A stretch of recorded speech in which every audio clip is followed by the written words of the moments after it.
everyone, welcome back to Online Help Guide.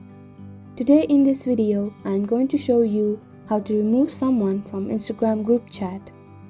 So watch this video till the end. In Instagram group chat, there may be a point where you no longer want specific individual present in the group. This may be due to the user is no longer active or any other reasons or issues. Instagram have features where you can remove certain person from group chat. Open your Instagram app on your device. Tap the direct message icon in the upper right corner of your screen. Tap group chat where you want to remove member.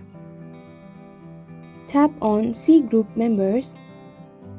Scroll down and tap on 3 vertical dots of the person you want to remove. Tap to remove users. Thank you for watching Online Help Guide. Hope this video was helpful. If it was, then hit the like button and comment down if you have any questions or feedbacks. Also, if you are new to our channel, subscribe and hit the bell icon on our channel so that you don't miss our upcoming videos.